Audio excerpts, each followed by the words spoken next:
பொங்கல் திருநாளில் நாம் பொங்க பானையில் அவங்கவங்க வெண்கலத்துலேயோ பித்தளையிலையோ மண் பானையிலையோ அது அவங்கவங்க வட்டாரத்தில் அவங்க அந்த குடும்ப பாரம்பரிய அதில் வர்றது போல் செய்வோம். இந்த பொங்க பானை வைக்கும் பொழுது ஒரு கான்ட்ரவர்சி இருக்குது. என்னென்னா, முதல்ல மஞ்சள் கிழங்க பானையில் கட்டிட்டு தான் அதை எடுத்து நம்ம அடுப்பில் வச்சு இது பண்ணணுன்னோம். ஒரு சிலர் இல்லை, அது சில திருச்சி டிஸ்ட்ரிக்ட்லலாம் பார்த்திங்கன்னா பொங்கலை செய்துட்டு அப்புறம்தான் மஞ்சள் கொத்துகளை கட்டுவாங்க.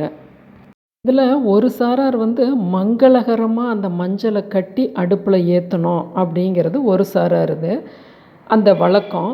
இன்னொரு சாராருது அது எப்படி அந்த மஞ்சள் கிழங்குகள்லாம் வெந்து கருப்பாயிருமே அப்படின்னு சொல்லி அது பொங்கல் செய்ததுக்கப்புறம் கட்டுறது வழக்கம்.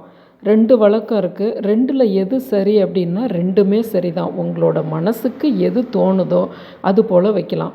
அப்போ ஒரு சிலர் பொங்கலை செய்துட்டு அப்புறமா அந்த பொங்கலினுடைய அந்த அந்த பாத்திரத்தினுடைய கழுத்தில் மஞ்சள் கொத்தை கட்டுறோம் இல்லையா?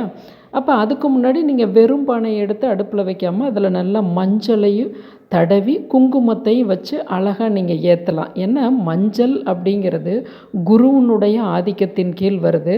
அதில் அந்த மஞ்சளில் மகாலட்சுமி வாசம் பண்ணுறா. அதனால தான் நாம் எப்பொழுதுமே பெண்கள் கூட அந்த மஞ்சள் தேய்ச்சி குளிக்கணுங்கிறது, தாலி சரடுக்கு மஞ்சள் வச்சுக்கணுங்கிறது, அதுபோல் மஞ்சள்ங்கிறது அதாவது நகைகளை தங்கத்தை குறிக்கக்கூடியது. கண்டிப்பாக பொங்கல் பானையில் மஞ்சள் கொத்து கட்டியே இருக்கணும். அது நீங்கள் உங்களோட மனம் என்ன சொல்லுதோ அது போல் நீங்கள் செய்துக்கலாம். நீங்கள் ரொம்ப குழப்பிக்க தேவையில்ல.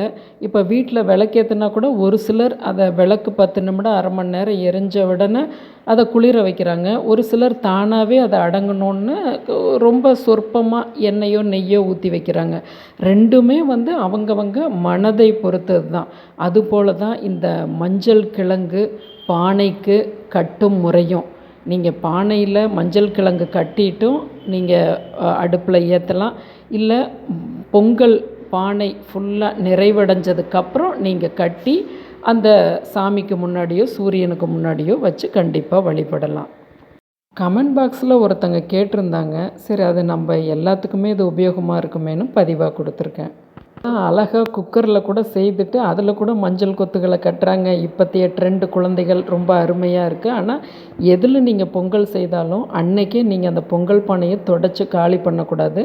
அது ஒரு நாள் இரவு இருந்து மறுநாள் தான் நாம் அந்த பொங்கலை நிறைவு பண்ணணும்.